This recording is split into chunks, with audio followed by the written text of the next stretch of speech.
Jorge Luis Borges, Le livre de sable. La ligne est composée d'un nombre infini de points, le plan d'un nombre infini de lignes, le volume d'un nombre infini de plans, l'hypervolume d'un nombre infini de volumes. Non, décidément ce n'est pas là, more geometrico, la meilleure façon de commencer mon récit. C'est devenu une convention aujourd'hui d'affirmer que tout conte fantastique, qu'il est véridique. Le mien pourtant est véridique. Je vis seul au 4e étage d'un immeuble de la rue Belgrano. Il y a cela quelques mois, en fin d'après-midi, j'entendis frapper à ma porte. J'ouvris et un inconnu entra. C'était un homme grand, aux traits imprécis. Peut-être est-ce ma myopie qui me fit les voir de la sorte. Tout son aspect reflétait une pauvreté décente. Il était vêtu de gris et il tenait une valise à la main. Je me rendis tout de suite compte que c'était un étranger. Au premier abord, je le pris pour un homme âgé. Je constatai ensuite que j'avais été trompé par ses cheveux blonds, clairsemés, presque blancs, comme chez les Nordiques. Au cours de notre conversation, qui ne dura pas plus d'1 heure, j'appris qu'il était originaire des Orcades. Je lui offris une chaise. L'homme laissa passer un moment avant de parler. Il émanait de lui une espèce de mélancolie, comme il doit en être de moi aujourd'hui. « Je vends des Bibles, » me dit-il. Non sans pédanterie, je lui répondis. Il y a ici plusieurs Bibles anglaises, y compris la première, celle de Jean Wycliffe. J'ai également celle de Cipriano de Valera, celle de Luther, qui du point de vue littéraire est la plus mauvaise, et un exemplaire en latin de la Vulgate. Comme vous voyez, ce ne sont pas précisément les Bibles qui me manquent. Après un silence, il me rétorqua. Je ne vends pas que des Bibles. Je puis vous montrer un livre sacré qui peut-être vous intéressera. Je l'ai acheté à la frontière du Bicanir. Il ouvrit sa valise et posa l'objet sur la table. C'était un volume in octavo, relié en toile. Il était sans doute passé dans bien des mains. Je l'examinais. Son poids inhabituel me surprit. En haut du dos, je lus Olive Wright et en bas, Bombay. Il doit dater du 19e siècle, observai-je. Je ne sais pas. Je n'ai jamais su. Telle fut la réponse. Je l'ouvris au hasard. Les caractères m'étaient inconnus. Les pages qui me parurent assez abîmées et d'une pauvre typographie étaient imprimées sur 2 colonnes à la façon d'une Bible. Le texte était serré et disposé en versets. À l'angle supérieur des pages figuraient des chiffres arabes. Mon attention fut attirée par le fait qu'une page paire portait, par exemple, le numéro 40514 et l'impair qui suivait, le numéro 999. Je tournai cette page. Au verso, la pagination comportait 8 chiffres.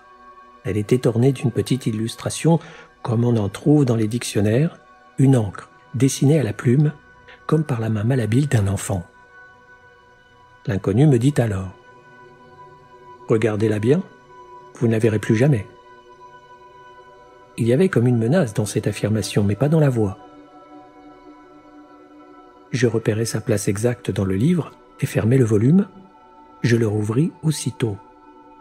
Je cherchai en vain le dessin de l'encre, page par page. Pour masquer ma surprise, je lui dis « Il s'agit d'une version de l'écriture sainte dans une des langues hindoues, n'est-ce pas ?»« Non, » me répondit-il. Puis, baissant la voix comme pour me confier un secret, « J'ai acheté ce volume, dit-il, dans un village de la plaine en échange de quelques roupies et d'une Bible. Son possesseur ne savait pas lire. Je suppose qu'il a pris le livre des livres pour une amulette. Il appartenait à la caste la plus inférieure. On ne pouvait, sans contamination, marcher sur son ombre. Il me dit que son livre s'appelait le livre de sable, parce que ni ce livre ni le sable n'ont de commencement ni de fin. Il me demanda de chercher la première page. Je posai ma main gauche sur la couverture et ouvris le volume de mon pouce serré contre l'index. Je m'efforçai en vain. Il restait toujours des feuilles entre la couverture et mon pouce. Elles semblaient sourdre du livre. Maintenant, cherchez la dernière. Mes tentatives échouèrent de même. À peine pus-je balbutier d'une voix qui n'était plus ma voix. « Ce n'est pas possible !» Toujours à voix basse, le vendeur de Bibles me dit « Ce n'est pas possible et pourtant cela est. Le nombre de pages de ce livre est exactement infini. Aucune n'est la première, aucune n'est la dernière. Je ne sais pourquoi elles sont numérotées de cette façon arbitraire. Peut-être pour laisser entendre que les composants d'une série infinie peuvent être numérotés de façon absolument quelconque. » Puis, comme s'il pensait à voix haute, il ajouta « Si l'espace est infini, nous sommes dans n'importe quel point de l'espace. Si le temps est infini, nous sommes dans n'importe quel point du temps. » Ces considérations m'irritèrent. « Vous avez une religion, sans doute ?» lui demandai-je. « Oui, je suis presbytérien. » Ma conscience est tranquille. Je suis sûr de ne pas avoir escroqué l'indigène en lui donnant la parole du Seigneur en échange de son livre diabolique. Je l'assurai qu'il n'avait rien à se reprocher et je lui demandai s'il était de passage seulement sous nos climats. Il me répondit qu'il pensait retourner prochainement dans sa patrie. C'est alors que j'appris qu'il était écossais, des îles Orcades. Je lui dis que j'aimais personnellement l'Écosse, ayant une véritable passion pour Stevenson et pour Hume. « Et pour Robbie Burns » corrigea-t-il. Tandis que nous parlions, je continuais à feuilleter le livre infini. « Vous avez l'intention d'offrir ce curieux spécimen au British Museum » lui demandai-je, feignant l'indifférence. « Non, c'est à vous que je l'offre » me répliqua-t-il, et il énonça un prix élevé. Je lui répondis en toute sincérité que cette somme n'était pas dans mes moyens, et je me mis à réfléchir. Au bout de quelques minutes, j'avais ourdi mon plan. « Je vous propose un échange, » lui dis-je. « Vous avez obtenu ce volume contre quelques roupies et un exemplaire de l'Écriture sainte. Moi, je vous offre le montant de ma retraite que je viens de toucher et la Bible de Wycliffe en caractère gothique. Elle me vient de mes parents. »« A Black Letter Wycliffe » murmura-t-il. J'allai dans ma chambre et je lui apportai l'argent et le livre. Il le feuilleta et examina la page de titre avec une ferveur de bibliophile. « Marché conclu, » me dit-il. Je fus surpris qu'il ne marchanda pas.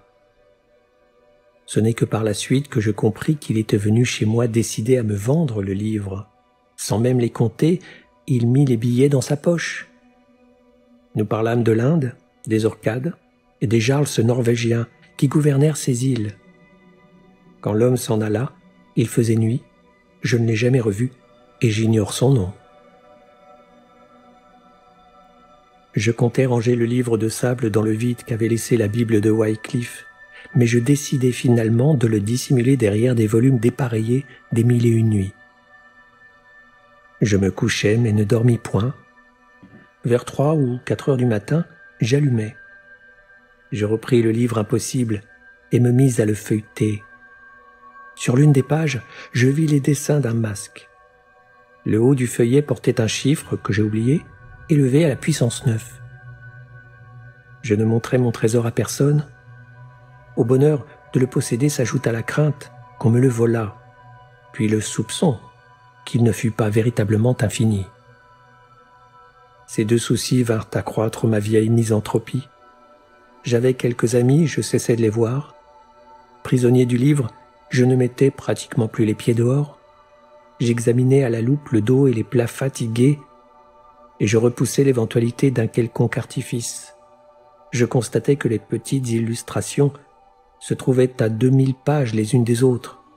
Je les notais dans un répertoire alphabétique que je ne tardais pas à remplir. Elles ne réapparurent jamais. La nuit, pendant les rares intervalles que m'accordait l'insomnie, je rêvais du livre. L'été déclinait quand je compris que ce livre était monstrueux. cela ne servit à rien de reconnaître que j'étais moi-même également monstrueux. Moi qui le voyais avec mes yeux et le palpais avec mes 10 doigts et mes ongles. Je sentis que c'était un objet de cauchemar, une chose obscène, qui diffamait et corrompait la réalité. Je pensais au feu, mais je craignis que la combustion d'un livre infini ne soit pareillement infinie et n'asphyxie la planète par sa fumée. Je me souvins d'avoir lu quelque part que le meilleur endroit pour cacher une feuille, c'est une forêt.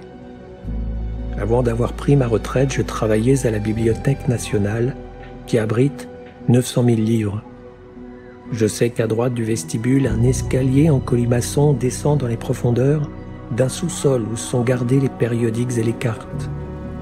Je profitais d'une inattention des employés pour oublier le livre de sable sur l'un des rayons humides.